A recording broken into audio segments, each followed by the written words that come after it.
Estamos gravando, então, a nossa aula do curso de Teologia da Escola Bíblica da Comunhão, 20 de maio de 2001, ano da graça do nosso Senhor Jesus Cristo, que dividiu a história, dividiu o calendário, dividiu tudo entre antes e depois dele, né? E isso faz toda a diferença. Estamos reunidos online para estudarmos sobre o livro de Reis, que nós temos em nossa Bíblia, no formato atual, dividido em Primeira Reis e Segunda Reis. Mas essa divisão é uma divisão muito tempo depois que foi feita do que quando foi registrado. O livro de Reis era um só livro, um só volume, né? Depois, lá na Septuaginta, é que vai ter a divisão, e não necessariamente em Primeira Reis e Segunda Reis. Lembra que a Septuaginta dividiu o livro de Samuel em dois, né? Na Bíblia hebraica, Samuel é um um livro, né? E aí a Septuaginta dividiu, né, em dois Samuéis, digamos assim. E o livro de Reis, que era um livro só, a Septuaginta também dividiu em dois. E aí ficou primeiro livro do reino, segundo livro do reino, terceiro livro do reino e quarto livro do reino, né? Ou livros do reinado, certo? Então, mas essa divisão não afeta o conteúdo. Para nós não tem problema, certo? Não tem diferença nenhuma ser tudo um livro de reis ou ser dois livros de reis, porque o conteúdo permanece inalterado, certo? O livro, cujo nome original é Reis, né? No hebraico, Melechim. Vou compartilhar a tela aqui para vocês. É Melechim. Sempre que a gente tem rim no final de uma pronúncia de uma palavra hebraica, é plural, certo? Então, por exemplo, vocês lembram de alguma palavra em hebraico que até a gente fala aportuguesadamente, que termina com rim? Elohim? Elohim. Elohim é Deus, só que Deus no plural. Então, isso é muito significativo quando, por exemplo, a gente está entendendo a Trindade presente lá em Gênesis, né? Porque está escrito assim, no princípio, Elohim criou os céus e a terra. Elohim é Deus no plural. Só que está se referindo a um Deus. Então, a ideia da pluralidade em Deus, já em Gênesis 1, já nos permite começar a construir a doutrina da Trindade a partir disso, né? Então, é como se fosse, no princípio, o deuses criou os céus e a terra, né? Então, nós temos um só Deus, né? Em três pessoas, o Pai, o Filho e o Espírito Santo. Mas só para, então, dizer para vocês que quando tem Him no final, como Elohim, é plural. Rei, em hebraico, é Melech. E o plural, então, é Melechim. Este é o nome original, então, dos livros. E aí, então, depois da Septuaginta, que é aquela tradução do texto hebraico para o grego, nós temos, então, primeiro Melech, segundo Melech, né? Ou reis, na verdade, né? Primeiro Melechim, segundo Melechim. Mas isso é só para nós aqui, para a comunidade cristã, porque para a comunidade judaica é um só livro, certo? Então, vou apresentar aquele quadro geral de Primeira e Segunda Reis. Deixa eu só receber alguém aqui. Então, diferentemente de Samuel, que nós vimos 1 Samuel, 2 Samuel separadamente, nós vamos ver hoje 1 e 2 Reis. Boa noite, Tiago, seja bem-vindo. Então, Tiago, eu comecei a explicar aqui que os livros que nós conhecemos como livro de 1 e 2 Reis, na Bíblia hebraica, na sua origem, é um livro só. É o livro de Reis, né? Melechim. E aí, na Septuaginta, que é a tradução do hebraico para o grego, que vai haver essa divisão, né? E é uma divisão, deixa eu dizer para todos agora que eu não havia dito, é uma divisão que ela ela de certa forma, ela tem um sentido, mas ela de certa forma ela é arbitrária. Por quê? Ela tem um sentido porque ela vai preservar uma transição na liderança de reis do sul. Mas, vamos dar uma olhada lá no final de Primeira Reis. Vamos todos para lá. Todos para o último capítulo do livro de Primeira Reis.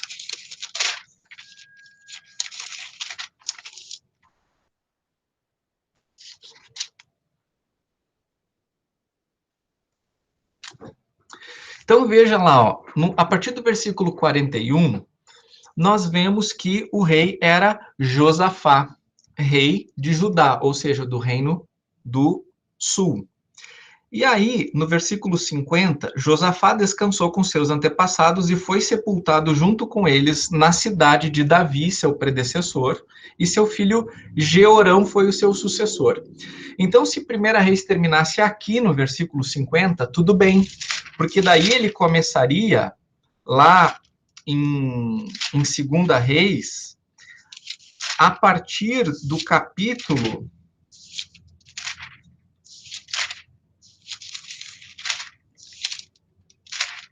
Deixa eu dizer exatamente.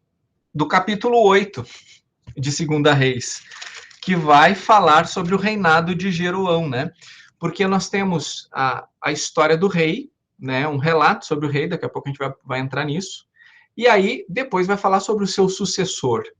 Mas a gente tem essa interrupção aqui em 1 Reis, capítulo 22, de 41 até o 50, e aí pula lá, essa história aqui, ela vai ter continuidade só no capítulo 8 de 2 Reis. Por quê? Porque no livro de Reis, nós temos o relato de reis de dois reinos, do reino de Israel, que é o reino do norte, e o reino de Judá, que é o reino do sul. Então, quando termina aqui Primeira Reis, na verdade, o que o pessoal da Septuaginta fez foi dividir o reinado de Acasias no meio.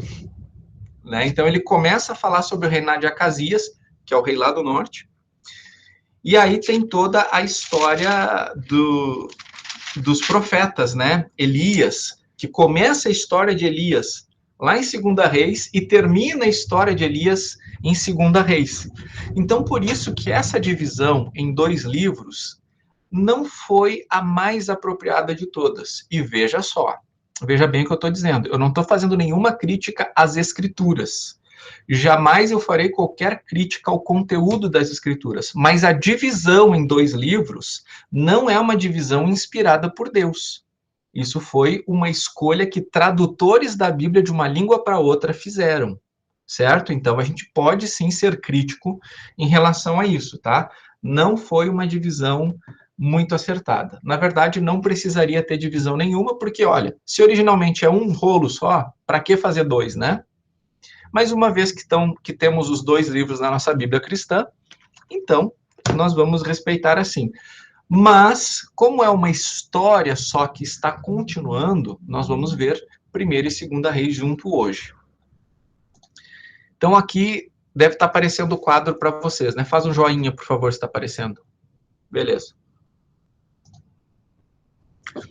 Então, em 1ª Reis, nós temos uma grande ênfase na instituição de Salomão como rei, sua ascensão e seu declínio. Ele vai ser escolhido como rei porque... eu estou percebendo uma coisa aqui, gente. Boa noite, Karine, bem-vinda. Eu quero retomar uma informação histórica da Bíblia muito importante para a gente poder se situar melhor dentro de 1ª e 2ª Reis, tá? O que nós temos lá em 1 Samuel? O povo dizendo, queremos um rei como todo mundo tem um rei. Aí Samuel procura o Senhor diz, olha, eles não rejeitaram a ti, foi a mim que eles rejeitaram, dá um rei para eles e avisa como vai ser difícil a vida deles com esse rei.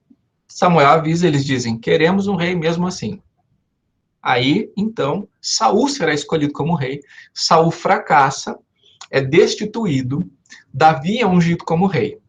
E aí nós temos, então, 1 e 2 Samuel, um contexto de um reino que está se consolidando, porque até então eles eram tribos muito bem definidas, muito bem diferentes umas das outras, e eles não tinham uma ideia de unidade nacional. Quando eles saem do Egito, né, nós temos essa saída do Egito em Êxodo, Levítico registrando a preparação deles no Sinai, em Números mostrando a peregrinação deles no deserto, em Deuteronômio eles entrando na portinha da Terra Prometida, em Josué eles conquistando a Terra Prometida. Até pode haver uma certa ideia de unidade, porque eles estão sob a liderança de pessoas muito fortes na liderança. Moisés, depois Josué. Mas vem o período dos juízes. Vocês lembram qual é a frase mais marcante do livro de Juízes? Alguém compartilha aí. Cada um fazia o que queria. Cada um que fazia o que queria. Por quê? Que não tinha rei. Porque não tinha rei em Israel. E aí, a identidade nacional, ela se perde bastante e a identidade das tribos vai se consolidar naquelas décadas longas em que Israel não terá rei. Eles não têm mais uma figura forte como Moisés, como Josué, eles têm os juízes. Os juízes, eles são líderes regionais. Onde tem a ameaça, Deus levanta o juiz naquela região, né, do país, se é que a gente pudesse dizer país aqui, mas vamos usar essa palavra por aproximação. E até havia um certo entendimento do povo como um todo de que aquele juiz era alguém levantado por Deus, mas ele fazia muito mais sentido na região de onde ele estava, né? Então, as tribos elas vão ter características muito fortes. Por exemplo, as tribos aqui do sul, Judá, Simeão, Benjamim, eles vão ser meio que uns gaúchos, assim. E dali para cima, né, as outras tribos, Manassés, Efraim, Dan, todas essas tribos mais do norte, eles vão ter umas características mais diferenciadas. E aí o que acontece? Quando o povo pede um rei e Deus estabelece um rei, que é Saul, Saul é um benjamita, né, que é ali daquela região mais central, certo? Então é uma coisa até providente, né, que alguém ali do centro seja escolhido como líder. Mas ele fracassa e Deus escolhe alguém do sul, que é Davi. Davi é de Judá. Judá é o nome de origem que vai receber o povo que mais para frente vai ser conhecido como judeus. Por que eles vão ser conhecidos mais para frente como judeus e não como israelitas? Porque Israel vai deixar de existir como nação 136 anos antes de Judá. Então, o povo cada vez mais vai ser conhecido pela sua origem como descendentes de Judá, os judeus, do que como israelitas, certo? Então, é até estranho que a gente fala que nós temos as pessoas que moram em Israel são os judeus, mas com o tempo se criou meio que uma divisão, né? Os israelenses são os que nascem em Israel, ou têm nacionalidade israelense, e judeus seriam aqueles que professam a religião judaica.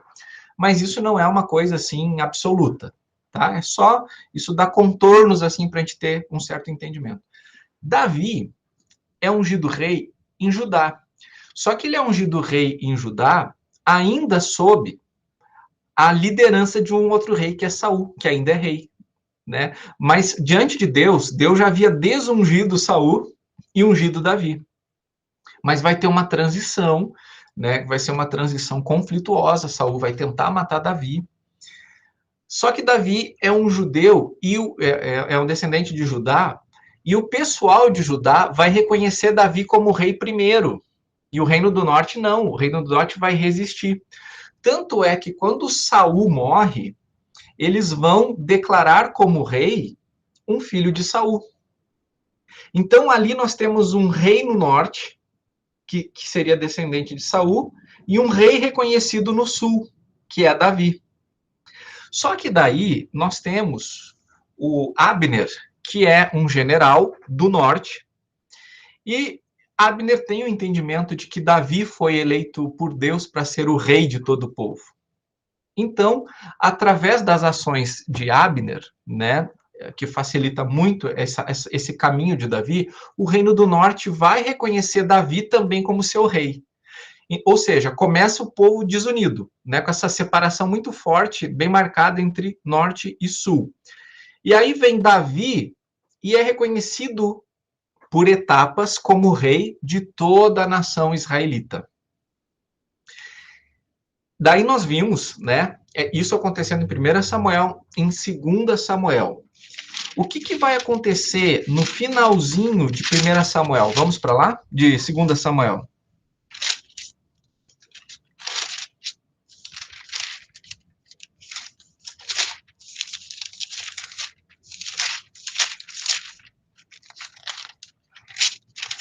No finalzinho de 2 Samuel, nós vemos que Davi está enfrentando, né, rebeliões, porque depois que Davi pecou, muitas coisas declinaram na sua vida.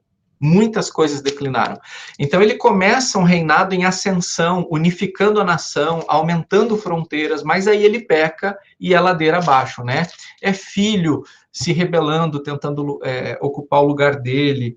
Enfim, é um monte de revoltas que ele vai enfrentando. Daí ele vai ficando velho, e quando ele vai ficando velho, um dos filhos dele, chamado Adonias, e agora a gente entrou em 1 Reis, ele vai saltar na frente e vai se declarar rei. Davi vai ser avisado, e Davi vai então declarar que Salomão é o rei escolhido para continuar. Pode falar, Elane. Se eu não me engano, Betseba foi a mulher com quem Davi, a mulher de Urias? Sim. E por que ela segue na genealogia? Porque ela é mãe de Salomão. E Salomão é filho de Davi. Tá. Desculpa a desatenção. Não, tudo bem, sem problema. Não é uma desatenção, é uma pergunta, tá tudo certo. Então, só recuperar a linha aqui. Então, Davi, ele, entre aspas, unifica o reino, né, que já vinha fragmentado desde os tempos de Juízes. Saul não conseguiu unificar bem o reino. Quando Saul morre, o reino se fragmenta mais ainda, mais marcadamente entre norte e sul. Primeiro o sul reconhece Davi como rei, depois o norte reconhece Davi como rei. E aí Davi passa o reinado para Salomão. Davi ainda está vivo quando faz a escolha de Salomão. E aí então Salomão é ungido rei. Salomão, ele vai dar uma cara de nação, ele vai dar uma cara de unidade, ele vai trabalhar muito a unidade do povo de Israel, vai aumentar as fronteiras, vai ter muitas conquistas, mas ele vai pecar com pecados abomináveis diante de Deus. Ele começa bem e termina mal. Depois a gente vai falar mais sobre isso, tá? Salomão começa bem e termina mal. Mas ele não só termina mal, por exemplo, quando você vai ler Eclesiastes, você vai ver Salomão no fim da vida. Quando você lê Provérbios, você vê Salomão na primeira parte da vida. Então, os Provérbios de Salomão é ele no ápice da sabedoria. Agora, quando você vai para Eclesiastes, você vê um homem cansado. Você é um homem dizendo o seguinte: analisei tudo e vi que nada vale a pena. Você vai ver aqui em Reis que Salomão teve 1000 mulheres. Você vai ver ele escrevendo lá em Eclesiastes o seguinte: em todas as mulheres, dentro de 1000, não encontrei nenhuma que tivesse valor. Então, é algo que a gente vai ter que refletir um pouco aqui sobre começar bem, mas terminar mal, né? Então, importa terminar bem.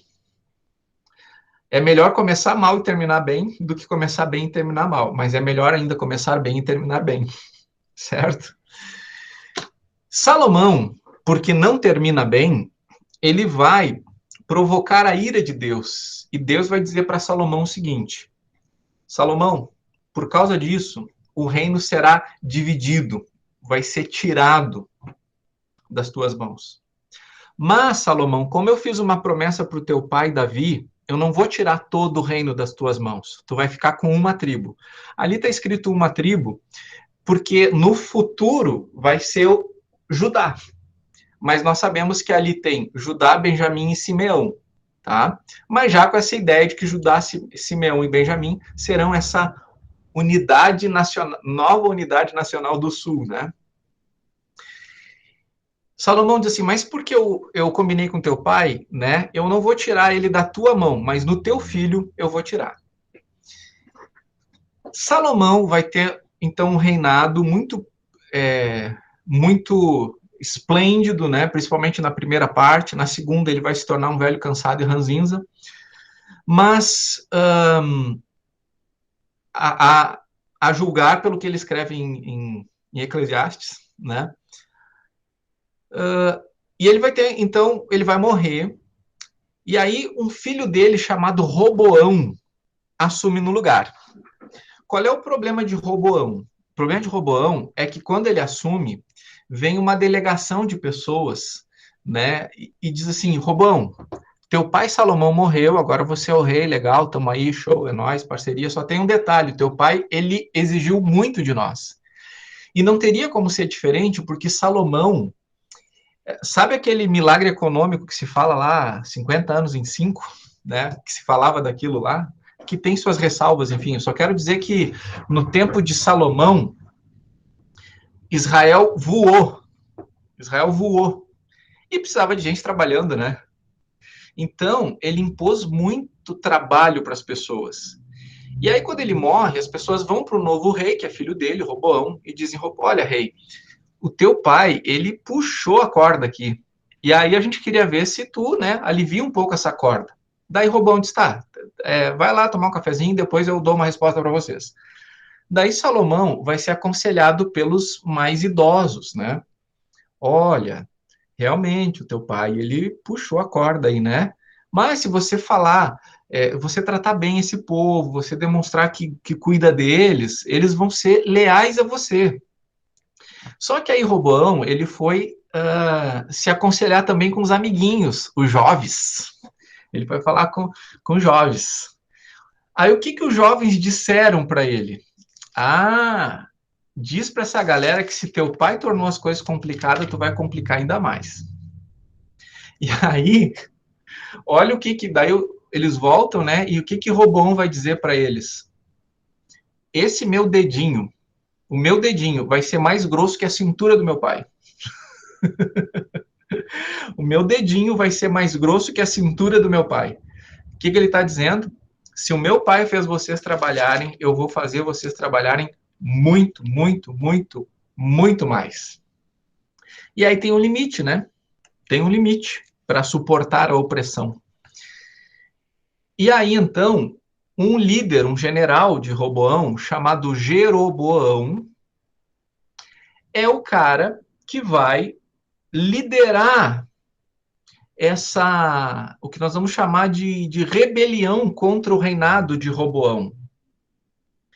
E aí, sabe o que Jeroboão vai dizer para Roboão? E vai dizer para o povo o que a gente tem a ver com Davi. Cada um para suas casas, Israel. Quando Roboão diz o que a gente tem a ver com Davi, ele está dizendo o seguinte, vem cá, a gente é lá de Efraim, a gente é lá de Manassés, a gente é lá de Gade, a gente é lá de Dan, a gente é lá de cima. O que a gente tem com esse sulista aí? Que compromisso que a gente tem com a descendência de Davi? Vamos embora. E é nesse momento, então, que vai haver uma ruptura, uma cisão. A partir desse momento, então, Roboão vai ser o líder do Reino do Norte, que vai continuar com o nome Israel, também conhecido como Samaria, mas principalmente como Israel. E Roboão vai continuar sendo rei aqui de baixo, de Judá. É por isso que quando você começa a ler a história ali em 1 Reis, em 2 Reis, você vai ler que em 1 Reis Davi é o rei, está passando o reinado para Salomão, e depois de Salomão nós vamos ter o relato do rei de Israel e intercalando com o reinado do rei de Judá. Já percebeu? Então, esse intercalamento, ou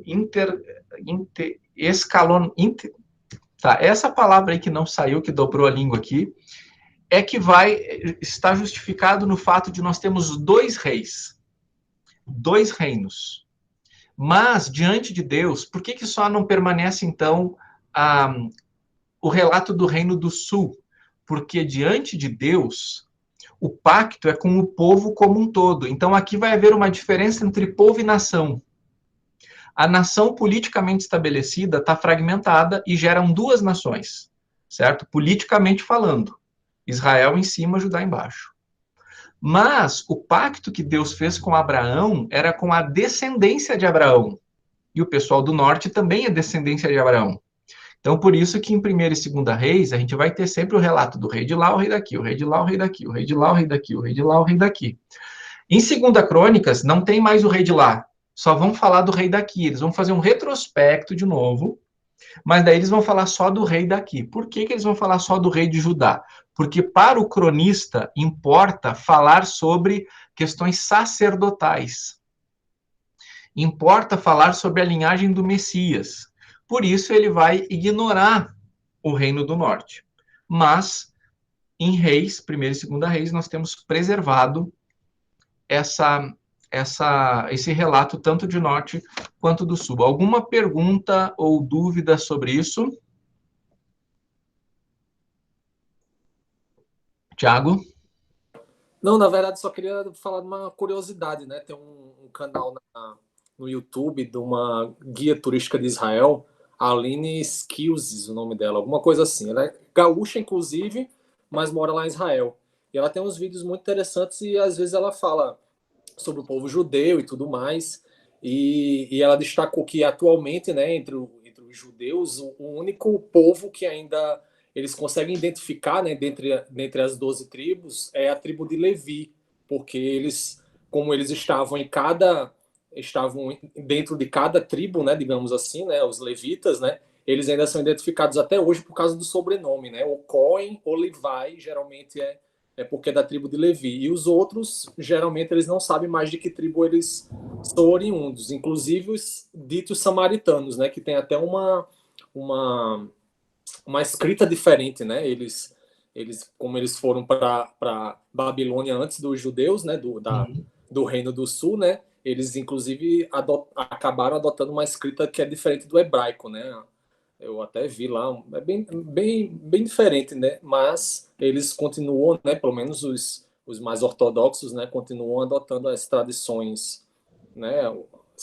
Continuam adorando a Deus, digamos assim, do jeito deles, né? Não acreditando em Cristo, pelo menos. Obrigado, Tiago, por compartilhar. Mas engraçado, né?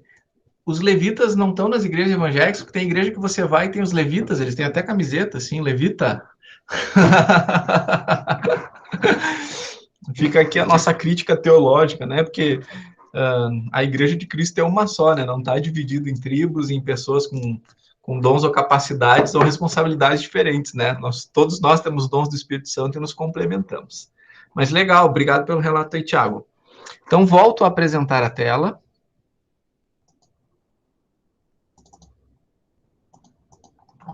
Para aquele quadro geral. Então, instituição de Salomão, ascensão de Salomão e o declínio de Salomão. Então, até aqui nós temos um Reino Unido, né? Mas esse Reino Unido, ele nunca, digamos assim, foi totalmente unido, porque a gente vem daquelas décadas e décadas e décadas do período de Juízes, em que era fragmentado, Saul não conseguiu, né? Davi vai ser o primeiro que vai ser mais reconhecido num território maior de Israel, mas depois vem Salomão, e historicamente falando, é pouco tempo, né, para que se reconheçam como uma só nação. E aí nós vamos ver depois o reino dividido, né, ali a partir do capítulo 12, e o relato do reinado de vários reis. E aí tem um espaço muito grande para Acabe. e a sua relação com Elias. Vejam só quantos capítulos nós temos aqui, né, do 16 ao 22, nesse relato aqui. Porque tem uma coisa interessante, um dos reis mais importantes de Israel foi o rei Omri. E esse rei foi, assim, um rei que países ao redor, que nações ao redor fizeram registros dele, né? Tem registros sírios antigos falando desse rei Omri, que foi um padrão. Só que tem só 6 versículos falando sobre ele, né? E Acabe não foi um rei de grandes realizações, mas a gente tem aquele monte de capítulos falando sobre ele. Por quê? Porque o critério para o registro de reis não era o sucesso político, militar, econômico de Israel, porque senão Omri seria o rei junto com Salomão, que teria que ter mais capítulos. Mas é o que tem menos, porque o critério aqui é ou a fidelidade com Deus, ou a imoralidade e a idolatria que afrontam Deus. E Acabe foi alguém sui generis em sua maldade, né, junto com sua esposa Jezabel. E por isso a gente tem tanto capítulo ali, tanta intervenção profética, certo? E aí depois, então, o reinado de Josafá em Judá, que é um rei bom. Depois a gente vai falar mais sobre os reis bons e maus. E aí vai terminar o primeiro reis, né, com o reinado de Acasias no Reino do Norte. O local, Jerusalém, capital do Reino Unido, depois Samaria, capital de Israel, e Jerusalém, capital de Judá. O estilo literário é uma narrativa judaica, embora nós tenhamos outros estilos literários. Nós temos poesia em Reis, nós temos literatura profética em Reis, mas tanto a poesia quanto a literatura profética estão dentro de um registro histórico, certo? Então, que majoritariamente é uma narrativa histórica, não é um livro doutrinário. O que significa isso? Ele não é um livro que serve para nos dizer o que devemos fazer ou deixar de fazer.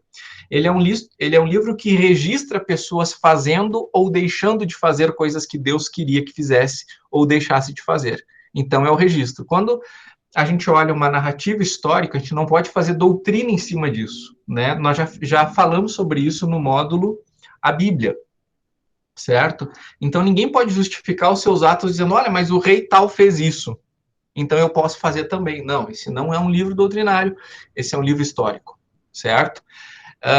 Ele tem menor valor por não ser doutrinário? Não, ele tem o mesmo valor porque toda a escritura é divinamente inspirada, mas o valor dele não é doutrinário, o valor dele é histórico. E quando as pessoas não sabem fazer a diferença nos estilos literários, elas acabam tomando como literal o que é simbólico e simbolizando o que é literal. Então a gente tem que saber fazer essa diferenciação. Falando sobre Segunda Reis, né? Ainda nós temos um reino dividido. Do capítulo 1 ao 8, o ministério de Eliseu e Azarias, sob a liderança, né, do rei Acasias de Jorão. Depois o reinado de 10 reis de Israel e de Judá. A queda de Israel. Quando a gente fala de queda de Israel, a gente está falando da queda do Reino do Norte, no ano 722 a.C. Por que eles caíram? Né? E quando a gente fala caíram, eles foram invadidos pelos assírios e foram levados para o cativeiro assírio. Nós vamos ver por que isso acontece, tá? Então, mas isso acontece no ano 722. Israel, o Reino do Sul, só vai cair, só vai ser deportado definitivamente no ano 586 a.C., 136 anos depois. Ou seja, durante 136 anos, o Reino do Sul vai existir sem haver um Reino do Norte. O Reino do Norte vai ser repovoado com pessoas de várias tribos, de várias nações, né? Essa era uma estratégia dos reis da antiguidade. Porque imagina, você vai lá, você derruba as fortalezas, você pilha, né, faz o saque, leva os despojos e volta para sua nação. Qual é a tendência do povo que ficou?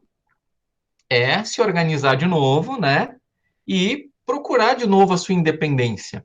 Mas qual era a estratégia dos reis antigos? Então, eles não só invadiam, não só saqueavam, mas depois, eles espalhavam aquele povo que morava ali em outros lugares. Isso fazia com que aquele povo perdesse a sua identidade nacional, fazia com que eles perdessem a capacidade de mobilização, porque não tinha Facebook, não tinha WhatsApp, né?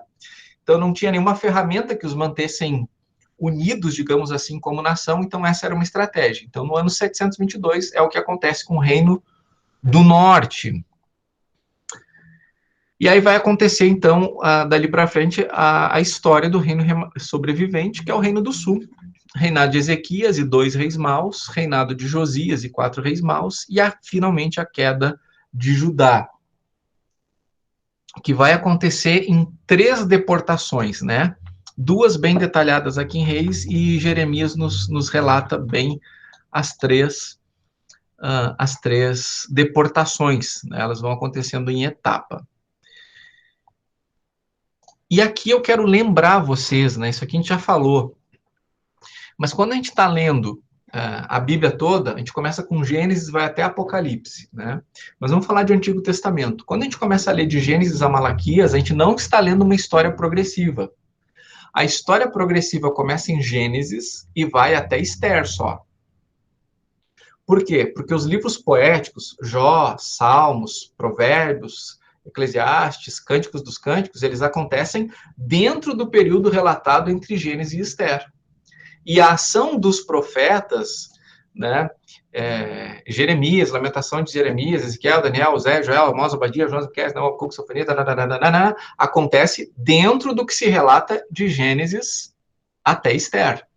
Então, é muito importante a gente não perder isso de vista. Daqui a pouco eu vou mostrar uma outra imagem para vocês, né? Então, a gente está estudando aqui os livros históricos, e nós estamos em 1ª e 2ª Reis. É nesse período que os profetas, Isaías, Jeremias, todos eles estão atuando, né? Só que quando uma pessoa está lendo a Bíblia sem esse conhecimento, quando ela chega lá em Cântico dos Cânticos, ela pensa que Isaías conta uma história dali para frente. Não, Isaías não está contando uma história dali para frente, né? Então, por exemplo, de Gênesis a Esther, e aí pega Jó, a Cântico dos Cânticos. Então, volta para dentro desse período histórico. E aí a gente pega de Isaías a Malaquias, volta para dentro desse período histórico. Então, nunca perca isso de vista, tá? A história bíblica do Antigo Testamento começa em Gênesis, termina em Esther. O restante está ali dentro. Beleza? Então, é importante pontuar isso. Vamos ver aqui um esquema de como os reis eram apresentados. Alguém pode ler aí o que está na tela?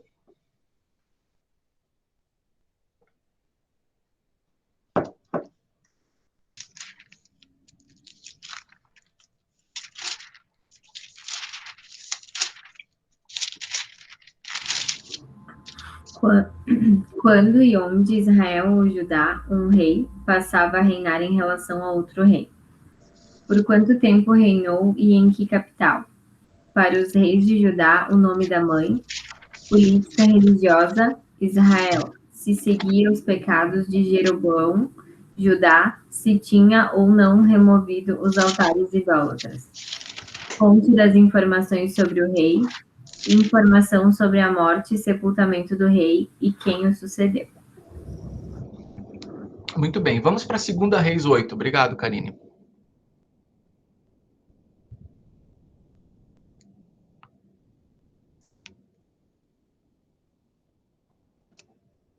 Segunda Reis 8, vamos para o versículo 16 em diante.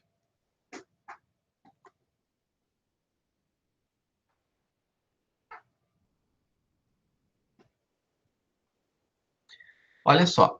No 5º ano de Jorão, filho de Acabe, rei de Israel, sendo ainda Josafá rei de Judá, Jeorão, seu filho, começou a reinar em Judá. Ele tinha 32 anos de idade quando começou a reinar e reinou 8 anos em Jerusalém. Andou nos caminhos dos reis de Israel como a família de Acabe havia feito, pois se casou com uma filha de Acabe e fez o que o Senhor reprova. Entretanto, por amor do Senhor, Davi seu servo, o Senhor não quis destruir Judá e ele havia prometido manter para sempre a descendência. Mas até o 18 ali, né? nós temos aqui várias informações que, em geral, vão sendo repetidas quando vai se falar dos reis. Vamos olhar aqui o versículo 25 agora. No 12º ano do reinado de Jorão, filho do Acabe, rei de Israel, Acasias, filho de Jorão, rei de Judá, começou a reinar. Ele tinha 22 anos de idade quando começou a reinar, e reinou 1 ano em Jerusalém. O nome de sua mãe era Atalia, neta de Omri, rei de Israel. Ele andou nos caminhos da família de Acabe, fez o que o Senhor reprova, como a família de Acabe havia feito, pois casou-se com uma mulher da família de Acabe. Então, nós vamos tendo esses padrões aí de apresentação, e aqui só esses 2 breves exemplos. Vamos fazer agora um comparativo entre 1 Reis. E lembra, né, gente, o que eu disse, mais importante do que esse tempo aqui é o seu tempo de leitura do livro, porque aí vai fazer mais sentido para você, você vai lembrando, vai, enfim, aprofundando algumas coisas, tá? Porque esse quadro aqui, ele faz bastante sentido quando a gente está por dentro do que está lá dentro, de primeira, literalmente, né? Dentro de Reis, de 1ª e 2ª Reis. O livro, mais uma lembrança, originalmente é um livro só, né? Então vai fazer mais sentido ainda essa ligação que eu vou trazer aqui. O livro de 1 Reis, ele abre-se com o governo de Davi, rei de Israel. Ou seja, quando começa a história de reis, Israel tem um rei. Mas, quando termina a história registrada no livro de Reis, Israel não tem um rei, no sentido da palavra. O rei é o rei da Babilônia. Né?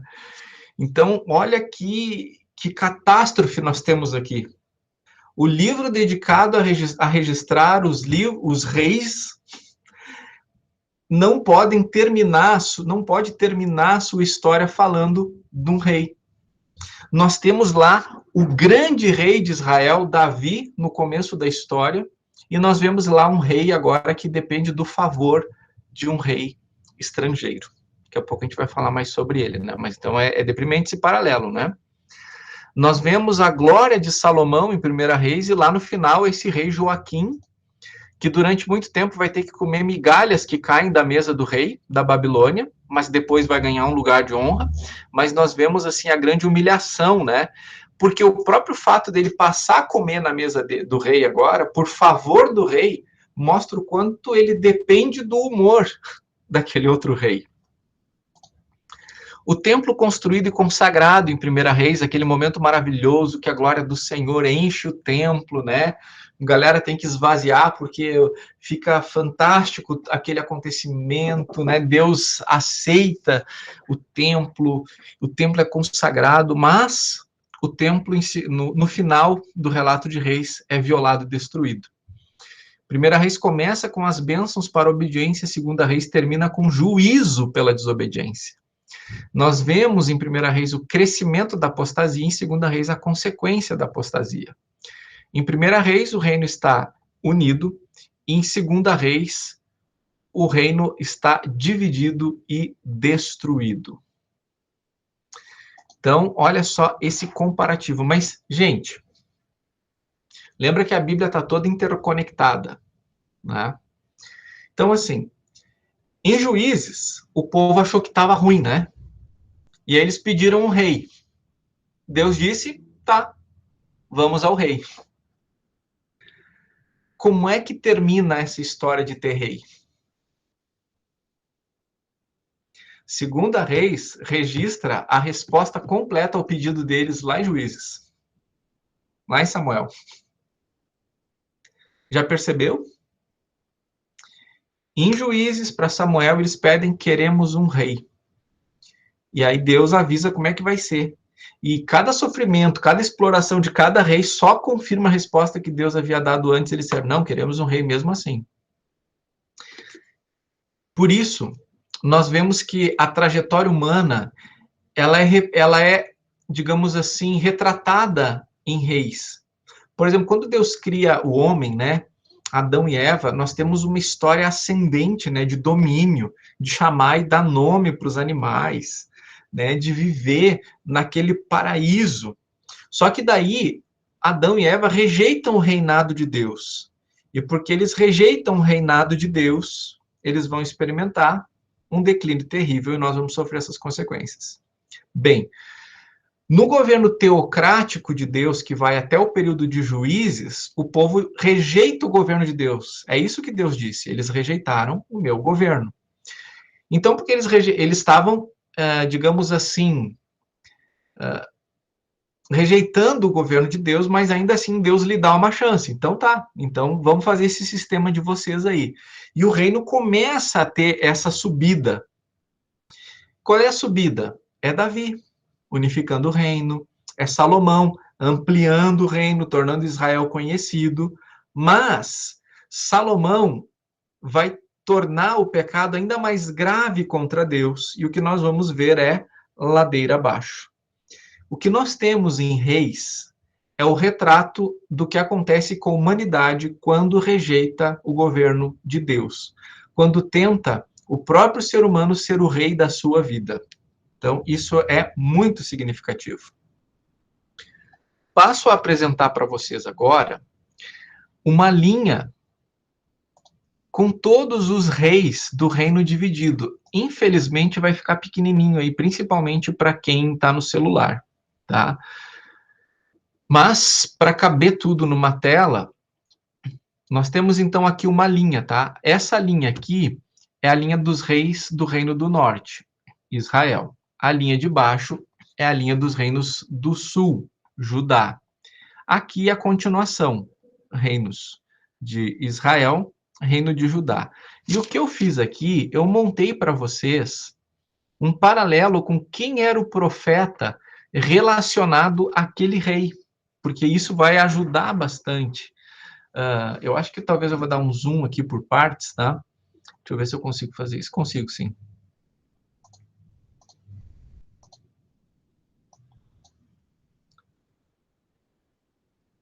Antes de Jeroboão aqui e de Roboão aqui, nós tínhamos Saul, depois Davi, depois Salomão.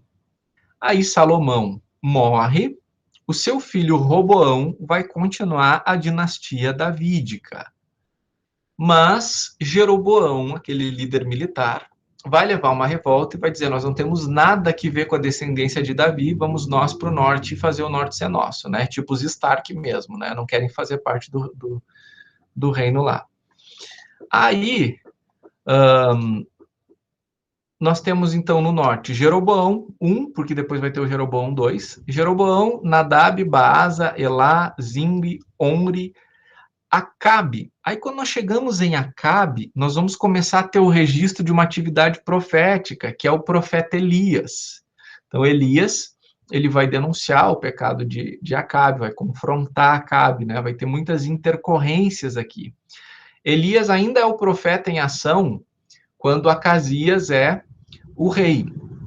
Olha só, aqui significa que esses profetas são profetas que estão agindo no reino do norte, tá? Eliseu vai ter um ministério bem amplo. Jorão, Jeú, Jeoacá, Jeoá, Jeroboão, até Jeoá são reis durante o período no qual Eliseu ministrou. E aqui nós temos Jonas e Amós, né? Então, olha que bonito isso aqui, ó. Jonas e Eliseu provavelmente se conheciam, porque ambos são do norte e ambos estão em atividade profética neste mesmo período. Você vai lembrar que Jonas é o profeta que Deus manda ir lá falar com Jeroboão, avisar que as fronteiras de Israel, do Reino do Norte, vão ser ampliadas. E Eliseu está nesse período aqui.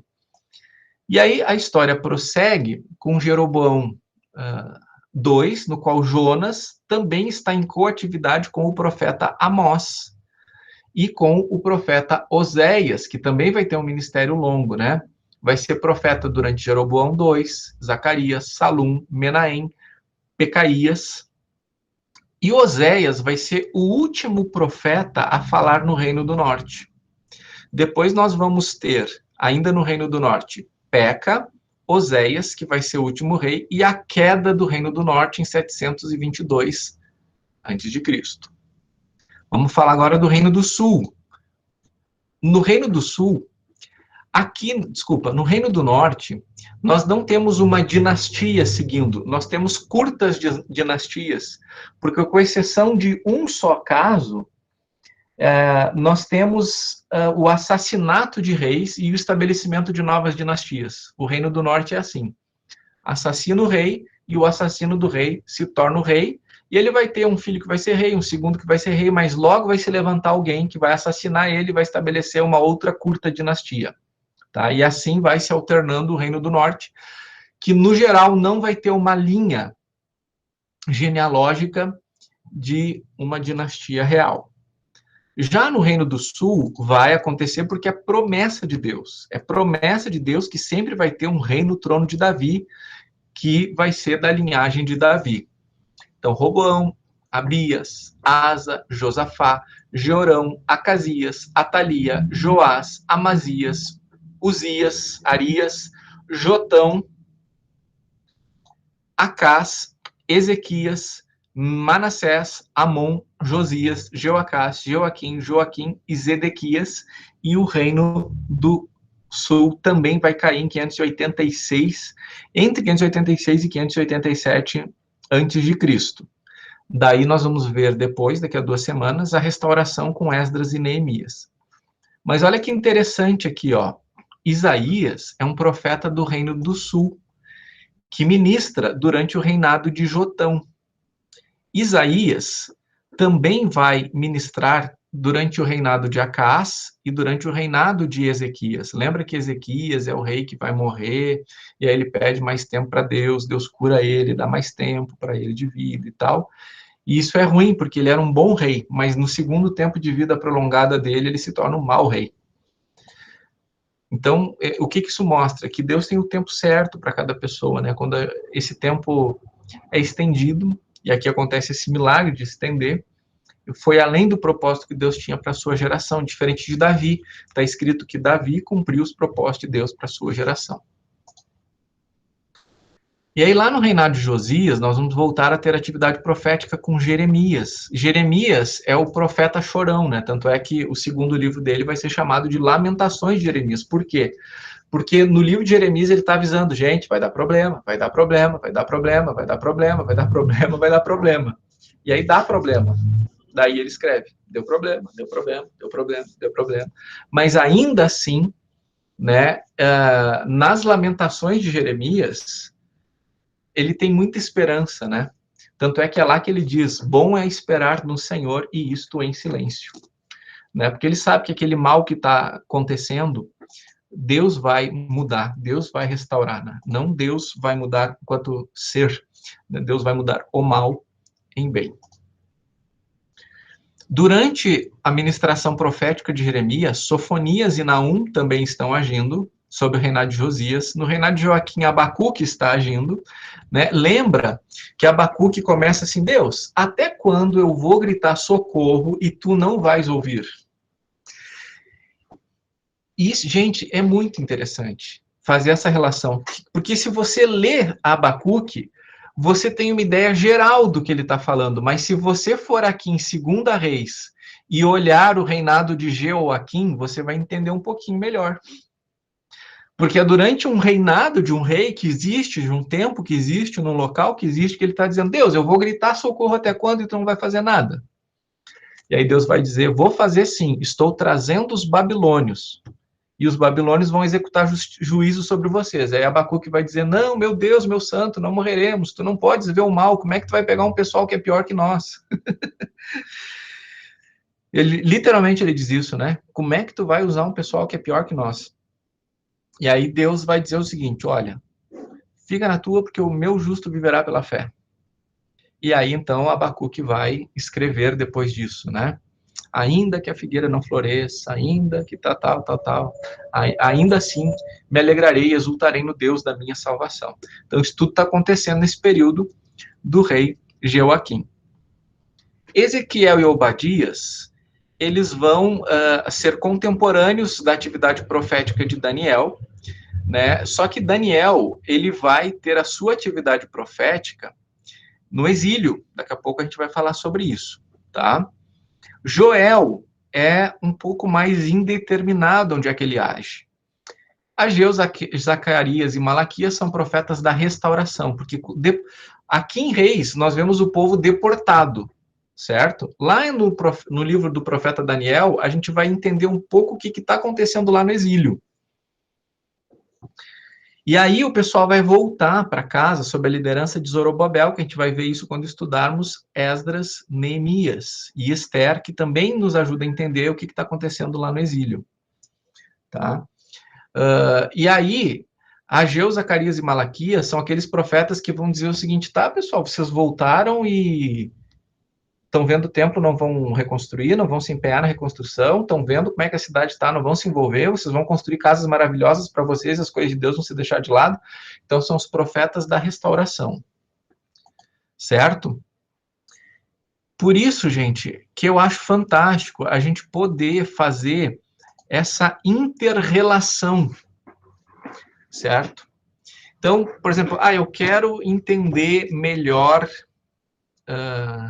Abacuque, quero entender melhor Ageu, quero entender melhor, você vem para os livros históricos para entender aquilo que estava acontecendo.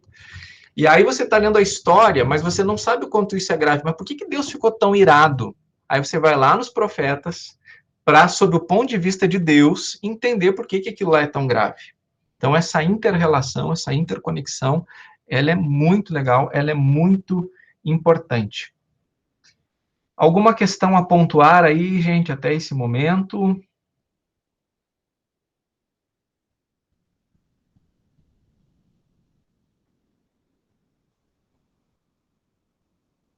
Não? Vamos em frente, então. Vamos pensar um pouquinho em Salomão, porque 1 Reis dá muita atenção para Salomão e cumpre a nós também darmos essa proporcionalidade no nosso estudo. Áureo, tu tinhas falado alguma coisa sobre Adonias, qual era exatamente a questão?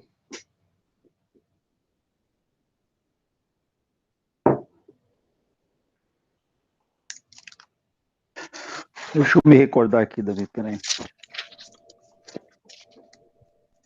Adonias, a maneira como ele tramou, né? Toda aquela... Foi isso, sim.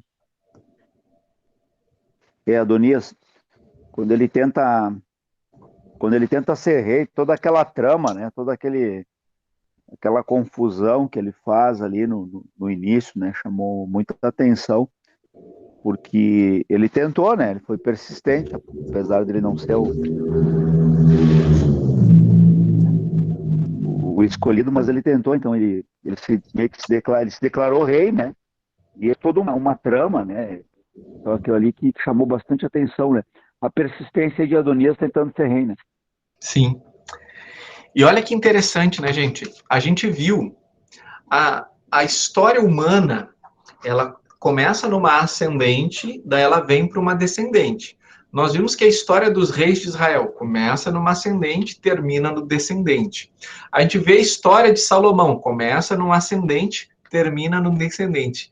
E o primeiro grande rei de Israel, que é Davi, começa numa ascendente e termina num descendente, né?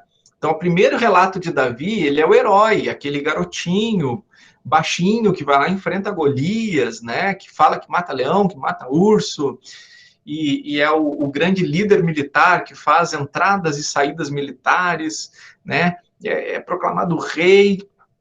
Só que o que acontece? Depois do pecado de Davi, alguma coisa se quebra. E Deus continua mantendo a sua promessa de estabelecer a linhagem de Davi, mas não é porque Davi merece isso. É porque já estava estabelecido desde a eternidade que Cristo viria dessa descendência. Então, Deus vai manter essa palavra, porque mantendo essa palavra, ele mantém a linhagem do Messias, né? Mas Adonias aqui, quando ele vê que Davi vai morrer, ele se proclama rei, ele faz um estratagema aí para se proclamar rei, mas o autor de Reis, inclusive para vocês saberem, é atribuído ao profeta Jeremias a autoria do livro de 1ª e 2ª Reis, com exceção dos últimos capítulos de Reis, que é atribuído a alguém que não se sabe quem, que escreveu no exílio. Tá? Mas para o profeta Jeremias, Adonias não vai levar a culpa sozinho de tentar usurpar o trono. Olha só o versículo 5 de 1 Reis 1. Todo mundo está em 1 Reis 1? Ora, versículo 5. Adonias, cuja mãe se chamava Ragite, tomou a dianteira e disse: Eu serei o rei. Providenciou uma carruagem e cavalos, além de 50 homens para correrem à sua frente. Mas olha essa informação que Jeremias traz. Seu pai nunca havia o contrariado. Nunca lhe perguntava: por que você age assim? Adonias também tinha boa aparência e havia nascido depois de Absalão. Então, Jeremias aqui está dizendo quem é que tem culpa no cartório aqui. Quem é que tem culpa no cartório? Davi. Davi foi um péssimo pai, né? Lembra que o próprio Absalão, filho dele, né, tentou usurpar o trono. Davi teve que fugir de Jerusalém, né, porque ele não queria, né, levantar a mão contra Absalão. Quando um filho dele cometeu um incesto com uma outra filha dele, né, Davi não agiu. Então, o fato de Davi ser alguém que era omisso no lar gerou terríveis catástrofes para Israel. E, gente, aqui eu quero ressaltar para vocês duas coisas. Ou melhor dizendo, uma coisa sobre duas pessoas. Não importa se você é bom numa área, você precisa ter integridade de vida, porque Davi era um bom rei, mas era um péssimo pai. E o fato de ser um péssimo pai influenciou o reinado dele. E o que a gente vê Samuel? A gente vê Salomão. Salomão, um grande rei, um homem com muita sabedoria, mas como é que ele termina? Afastado do Senhor, cansado, triste, dizendo que a vida não vale a pena. Então nós temos que ter integridade de vida. Não adianta ser bom na igreja e não ser bom em casa. Não adianta agir de um jeito aqui e de outro jeito lá. O Senhor quer nos trazer a um ponto de integridade de vida. E como eu ministrei domingo aqui, um dos meios pelos quais o Senhor trabalha integridade em nós é através das provações, né? Meus irmãos, têm por motivo de grande alegria o passardes por várias provações, sabendo que a provação da vossa fé produz perseverança. E a perseverança deve ter ação completa para que vocês sejam perfeitos e íntegros. Então, provações são oportunidades que Deus nos dá para desenvolver a integridade nas nossas vidas. Tiago. Não, eu só ia acrescentar que o Davi não apenas era um mau pai, né? Porque ele também morreu abandonado até pelas mulheres e concubinas que ele tinha, né? Tiveram que arranjar uma virgem para aquecê-lo, né, no leito de morte, porque ninguém, não tinha mais mulher, né, Batseba, enfim, cadê a esposa dele, cadê as concubinas dele? Ele não, pelo menos no fim da vida dele, né, parecia que ele não tinha mais, ele não atraía para si as pessoas, as amizades, no mínimo, né? Ele não era uma pessoa, talvez, amigável, não apenas um mau pai, mas também em outros aspectos também, né? Ele morreu meio que abandonado, né? Obrigado, Tiago.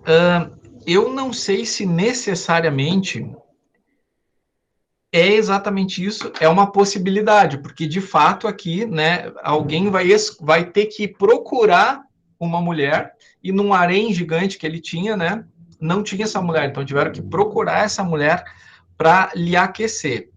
Verdade é que ele ainda era reconhecido como alguém que tinha autoridade, porque é ele que vai dizer, não é Adonias, é Salomão, e o povo vai escolher se submeter a Salomão, porque Davi vai dizer que Salomão é o rei, né? Então, mas fica isso em aberto realmente, Tiago. É uma possibilidade, porque a Bíblia não diz que não, mas também não diz diretamente que ele tenha terminado assim, tão talvez dramaticamente abandonado, né? Mas que realmente... É porque não arranjei um adjetivo melhor, não seria abandonado, mas depois se eu lembrar de outro adjetivo eu falo. Tá certo, mas assim, eu acho que eu concordo contigo, no sentido de que ele já não tem mais aquele esplendor todo que ele tinha, né?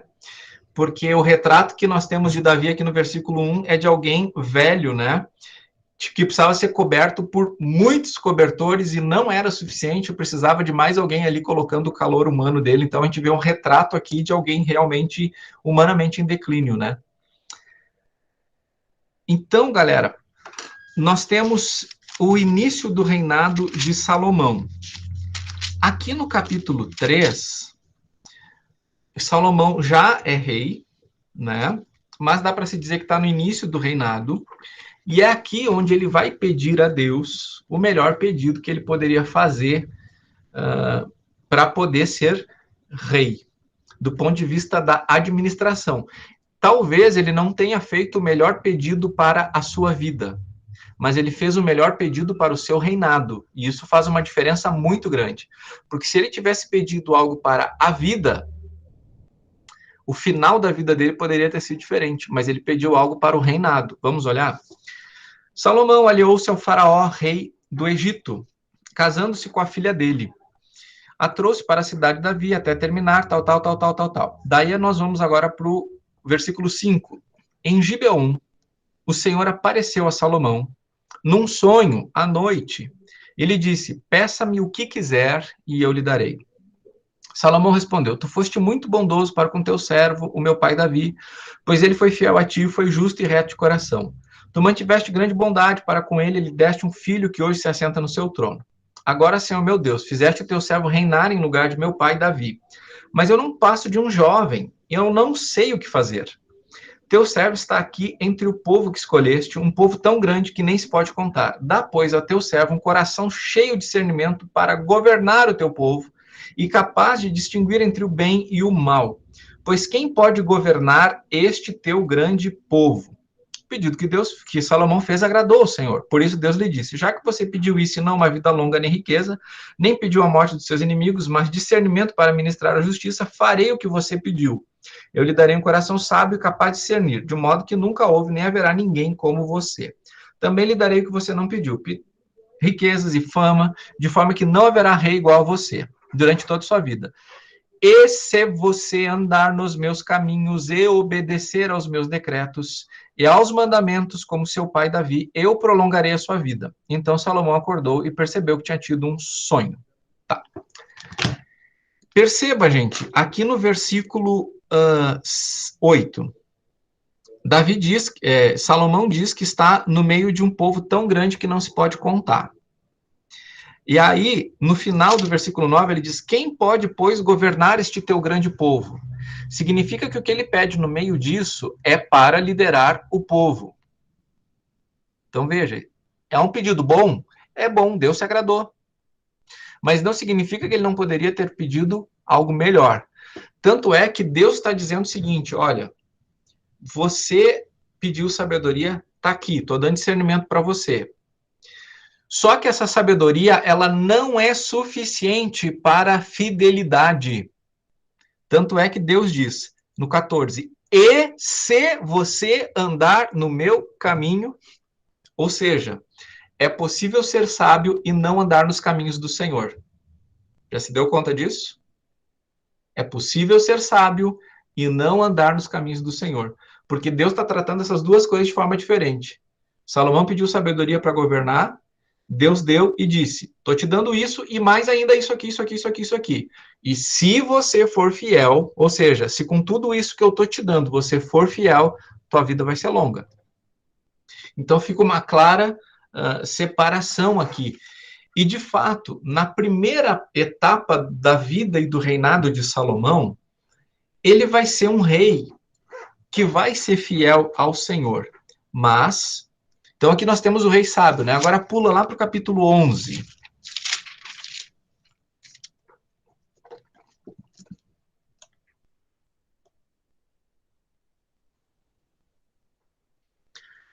Capítulo 11, versículo 1 em diante. O rei Salomão amou muitas mulheres estrangeiras, além da filha do faraó, que a gente viu que ele casou lá, né? Eram mulheres moabitas, amonitas, edomitas, sidônias e hititas. Elas eram das nações a respeito das quais o Senhor tinha dito aos israelitas: vocês não poderão tomar mulheres dentro dessas nações, porque elas as farão desviar-se para seguir os seus deuses. No entanto, Salomão apegou-se amorosamente a elas. casou com 700 princesas e 300 concubinas, e as suas mulheres o levaram a desviar-se. À medida que Salomão foi envelhecendo, suas mulheres o induziram a voltar-se para outros deuses, e o seu coração já não era totalmente dedicado ao Senhor, o seu Deus, como fora o coração de seu pai, Davi. Ele seguiu Astarote, a deusa dos Sidônios, e Moloque, o repugnante deus dos Amonitas. Desta forma, Salomão fez o que o Senhor reprova, não seguiu completamente o Senhor como seu pai, Davi. Gente, o que a gente poderia contrapor aqui? Nós temos que Salomão recebeu sabedoria, mas o que foi maior do que a sabedoria? A gente leu aqui. Uma palavra.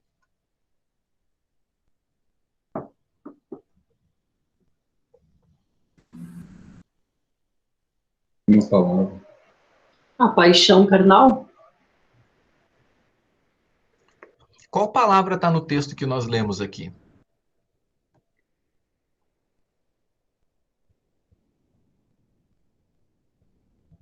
Amor. Amor.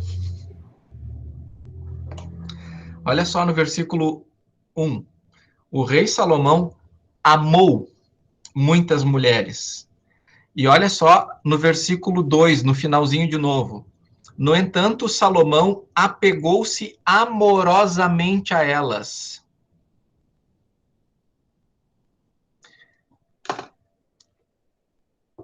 Salomão pediu sabedoria para governar, mas ele não pediu para amar mais a Deus.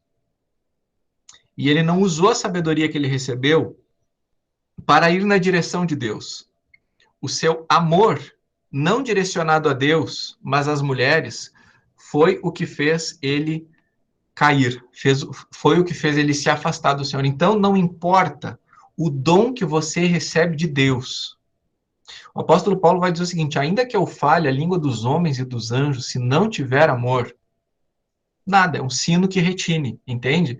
Então você pode ter a sabedoria de Salomão, não vai ter porque só Jesus tem mais do que ele, né? Aqui Deus disse, ninguém antes nem depois de você vai ter. Mas muita sabedoria você pode ter da parte de Deus, mas isso não significa que você andará com o Senhor. E nós vemos claramente isso acontecendo em Salomão. E isso é tão grave, isso é tão sério. E nós, cristãos evangélicos, a gente olha para Salomão e uau, Salomão, Salomão, Salomão, a gente fica dando círculo na volta da sabedoria, né? Porque sabedoria, porque sabedoria, porque sabedoria de Salomão, que Salomão, que sabedoria de Salomão. Mas, gente, foi por causa de Salomão que a nação se dividiu em duas. Foi por causa dele que a nação se dividiu em duas. E foi por causa dele que a nação começou a declinar espiritualmente. Porque Davi, ele pecou moralmente, né? Nós temos lá o adultério de Davi, o assassinato premeditado de Urias. Mas Davi amava ao Senhor.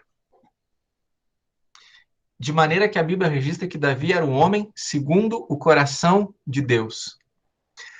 A vida de Davi era voltado para louvar, adorar ao Senhor.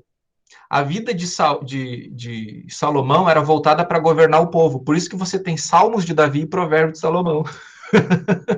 Já se deu conta disso? Né?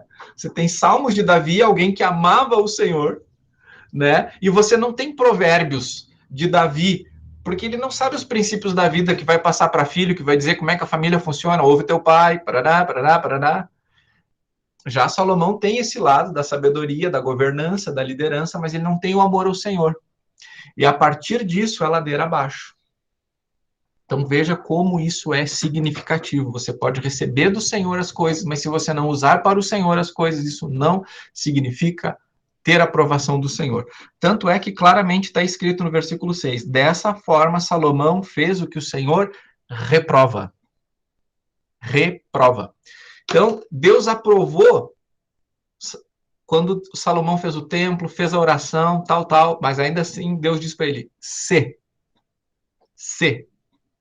Tanto é que lá em Crônicas, quando a gente vai retomar, o se é muito claro, né? Se o meu povo, que se chama pelo meu nome. Mas a gente retoma semana que vem, certo? Qual é o critério para estabelecer se um rei é bom ou se um rei é mau, tá?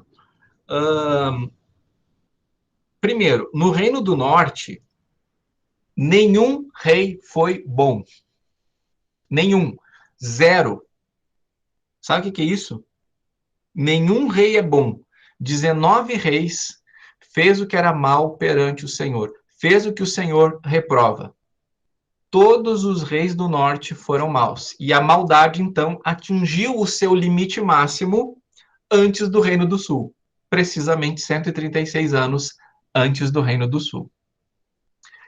O Reino do Sul, ele vai ter 20 reis. Destes 20 reis, 12 serão maus e 8 serão bons. Qual é o critério para ser um rei bom?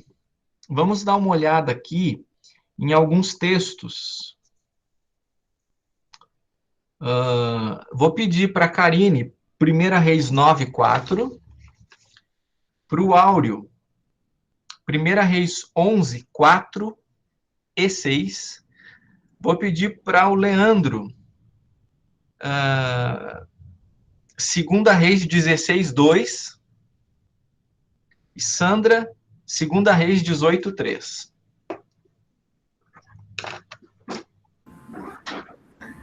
E se você andar segundo a minha vontade, com integridade de coração e com retidão, como fez o seu pai, Davi, se fizer tudo o que ordeno a você, obedecendo aos meus decretos e às minhas ordenanças... É só o 4?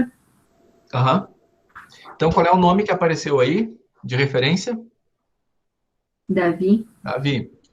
Próximo texto. 11:4 e 6. Sendo já velho, suas mulheres lhe perverteram o coração para seguir outros deuses. E o coração dele não era fiel ao Senhor, seu Deus, como havia sido fiel o coração de Davi, seu pai. Depois Então, os qual é o 6 nome? diz, assim Salomão fez o que era mal aos olhos do Senhor, e não perseverou em seguir o Senhor, como Davi, seu pai, havia feito. Então, Davi como referência aí. Leandro?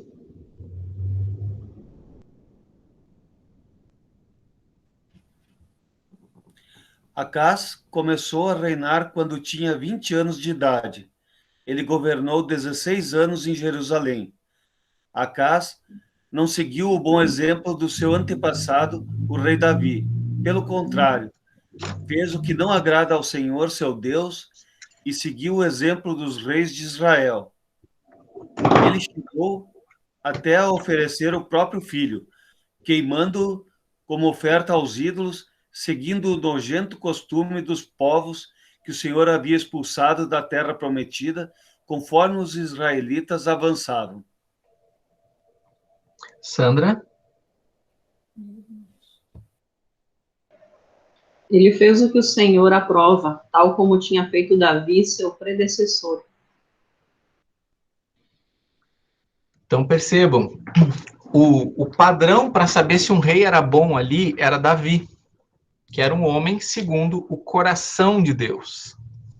Veja que a palavra de Deus diz que tem 3 coisas que duram para sempre: a fé, a esperança e o amor. E qual é a maior de todas, do ponto de vista de Deus?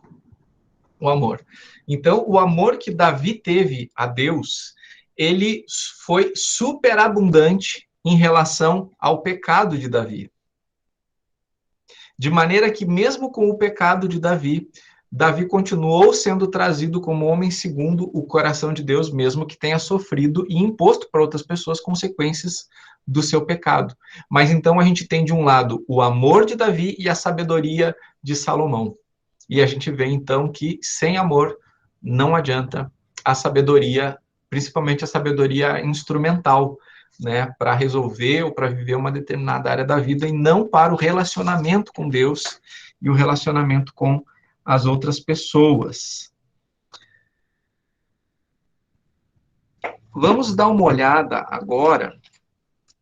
Eu apenas quero mostrar aqui, né, eu mostrei ali para vocês um pouco da atividade profética, mas eu gostaria que nós víssemos isso acontecendo agora.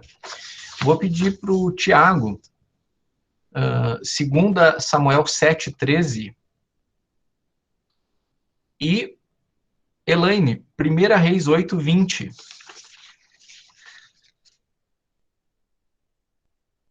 Daí eu vou pedir de novo para o Áureo. Não. Eu vou ficar só nesses dois aqui por causa do horário. Posso ler? Pode ler, Thiago. Este edificará uma casa ao meu nome, e eu estabelecerei para sempre o trono do seu reino. Elaine? Assim cumpriu o Senhor a tua palavra que tinha dito, pois levantarei em lugar de Davi, meu pai, e me assentei no trono de Israel, como prometeram ao Senhor, edifiquei a casa em nome do Senhor, o Deus de Israel. Então, nós temos aqui Salomão recuperando, né, aquela promessa de Deus ali com Davi e dizendo, isso então está acontecendo porque está se cumprindo a profecia. Daí tem outros textos aqui, mas esse aqui é apenas um exemplo para nós de como a atividade profética, o entendimento profético é importante aqui em Reis. Vamos lá para 2 Reis 17. Deu calor agora aqui.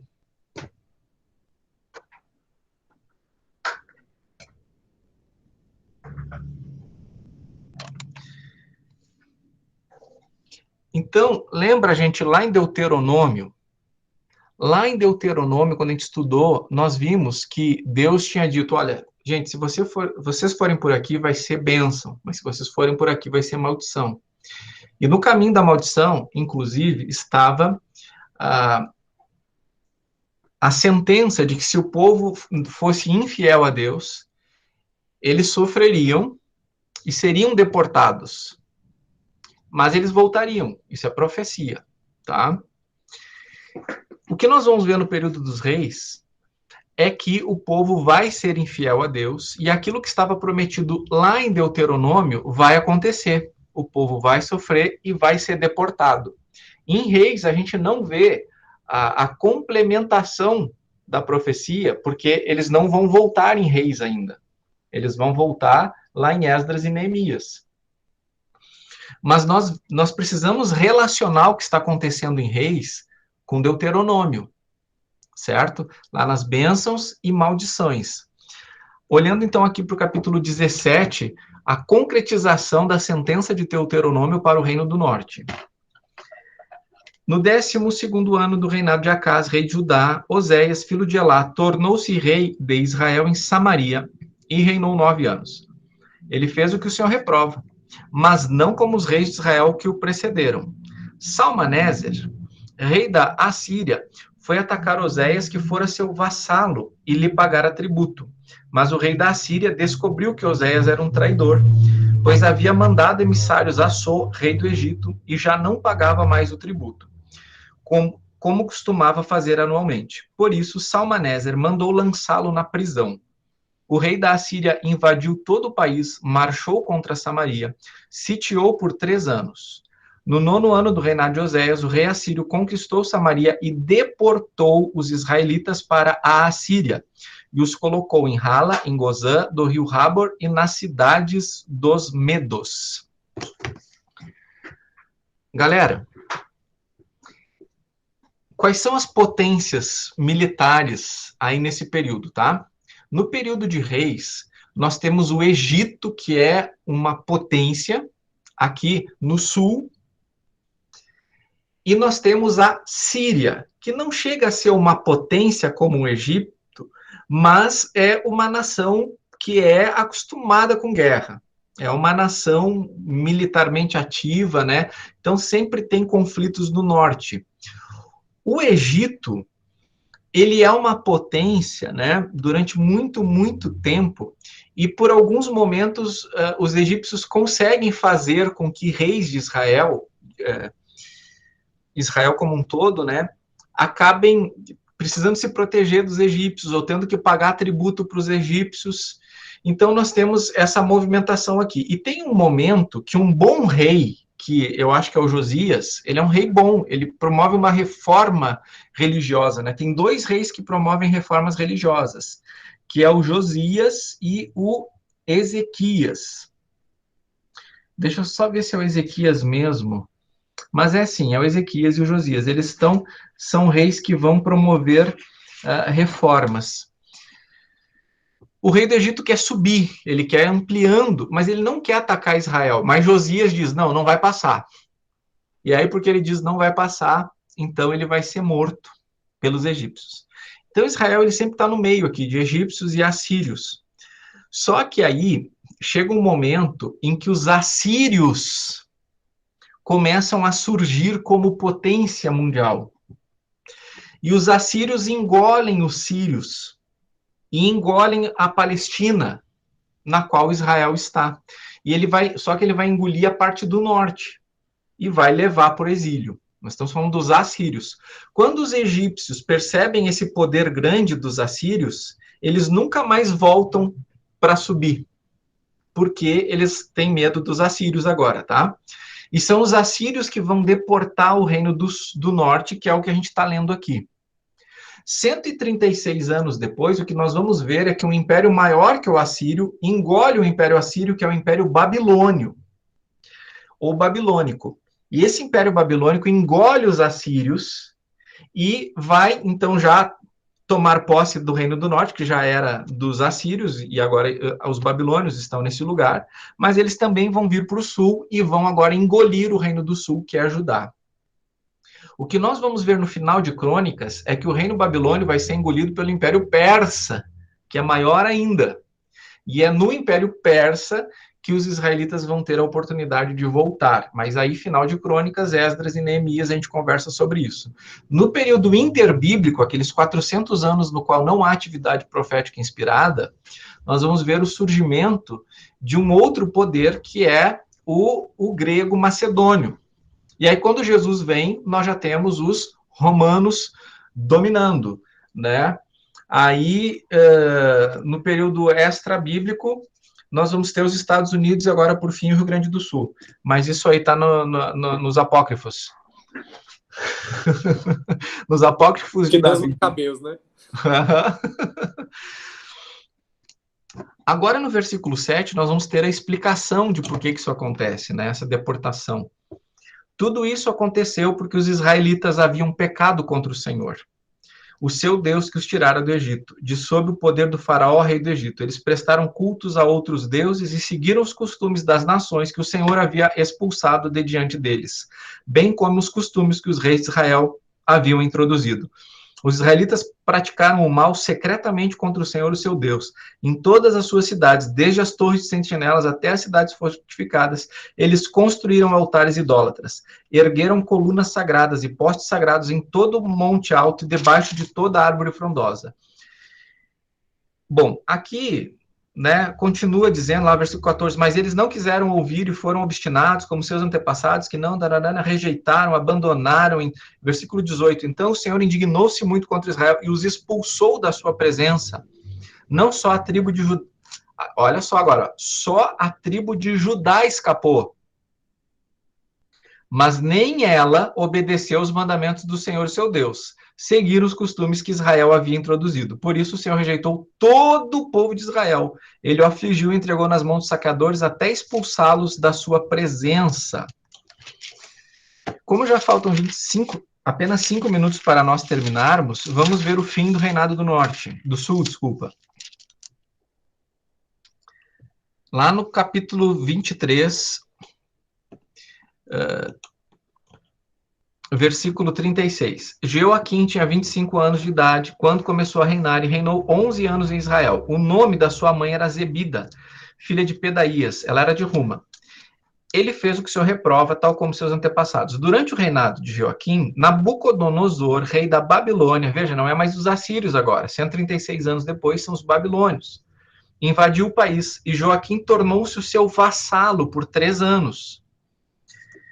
Então ele voltou atrás e rebelou-se contra Nabucodonosor. O Senhor enviou contra ele tropas babilônicas, aramaicas, moabitas e amomitas para destruir Judá de acordo com a palavra do Senhor proclamada por seus servos os profetas. Isso aconteceu a Judá conforme a ordem do Senhor, a fim de removê-los da sua presença por causa de todos os pecados que Manassés, um rei do sul mau, havia cometido, inclusive o derramamento de sangue inocente, pois ele havia enchido Jerusalém de sangue inocente e o Senhor não o quis perdoar.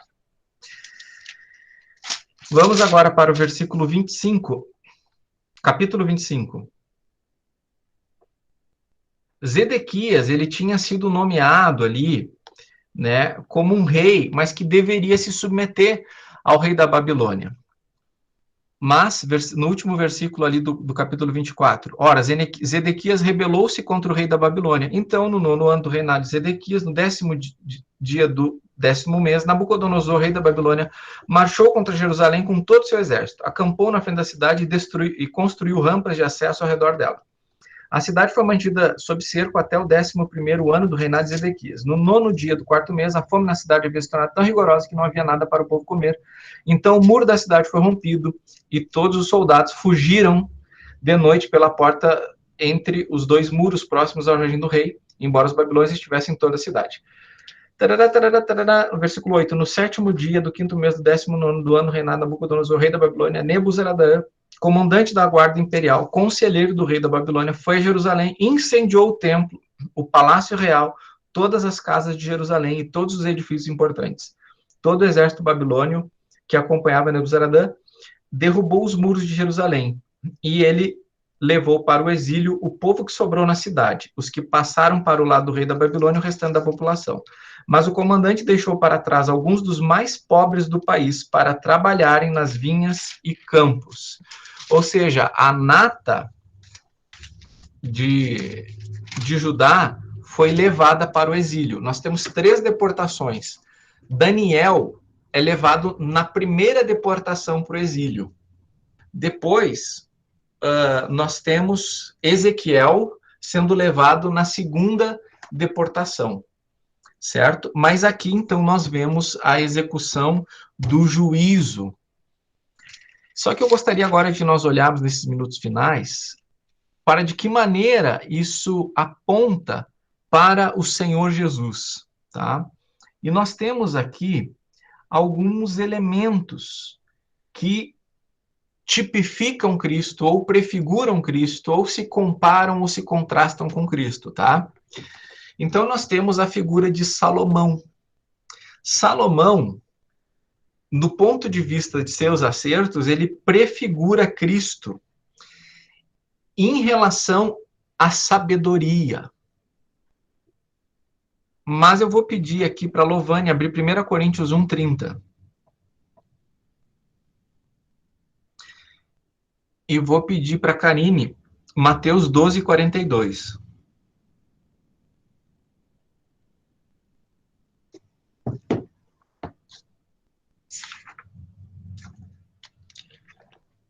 Então, pode ler.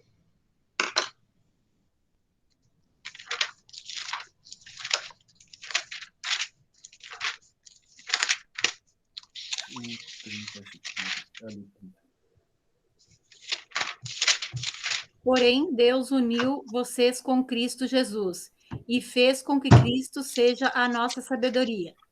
E, por meio de Cristo, que somos aceitos por Deus, nos tornamos o povo de Deus e somos salvos. Então, olha a diferença. Salomão recebeu uma sabedoria. Nossa, gente, que assustador que está a visão do áudio aqui. Travou de um jeito ali. Ficou só o olho dele. Ai, tomara que esteja tudo bem com ele lá.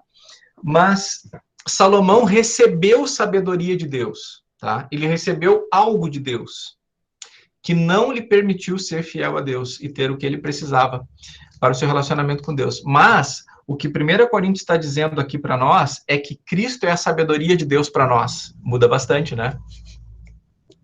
Muda bastante coisa. Cristo Jesus, o qual se tornou sabedoria de Deus para nós. Então, eu e você não temos uma sabedoria no sentido do conhecimento ou do discernimento, mas a nossa sabedoria é o próprio Cristo em nós. O profeta Elias tipifica a Cristo em relação ao seu papel profético de condenar o pecado. E o profeta Eliseu, ele tipifica Cristo no aspecto mais da graça, porque Elias vivia fora do povo, ele vinha com uma mensagem profética, né, de confrontação. Eliseu vivia no meio do povo, e dentro do meio do povo a gente via ele em ações integradas com o povo que tipificam Cristo no meio das pessoas. Mas eu gostaria de encerrar aqui mostrando como tudo realmente, nos mínimos detalhes, aponta para Cristo até os movimentos. Vamos, o último versículo que a gente vai abrir aqui, ó, 2 Reis 25.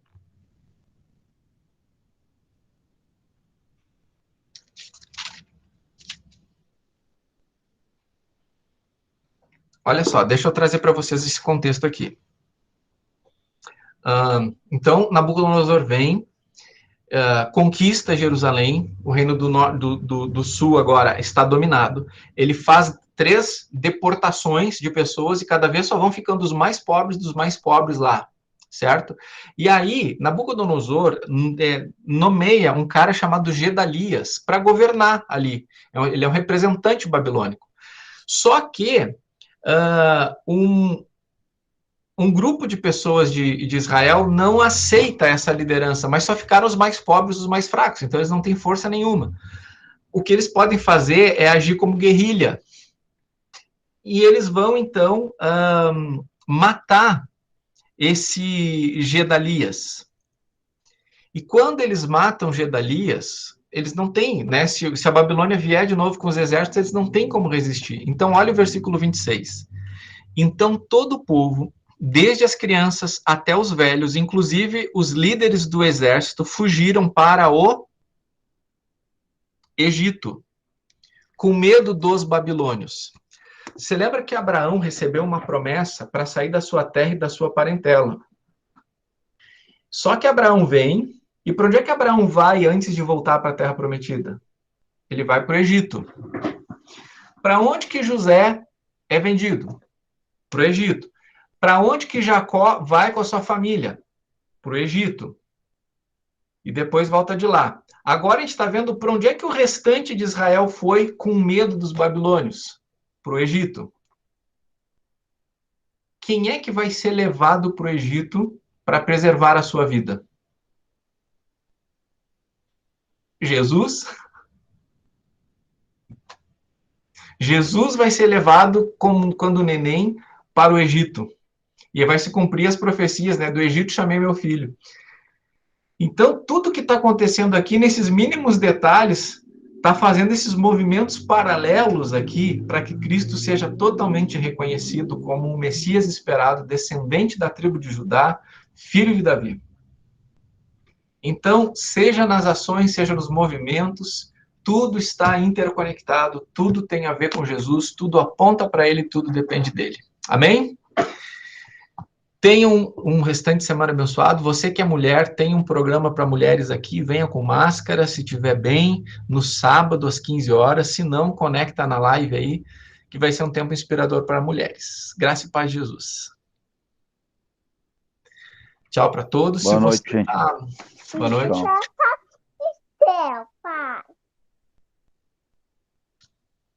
Boa noite. Boa noite. Boa noite. Boa noite. Boa noite.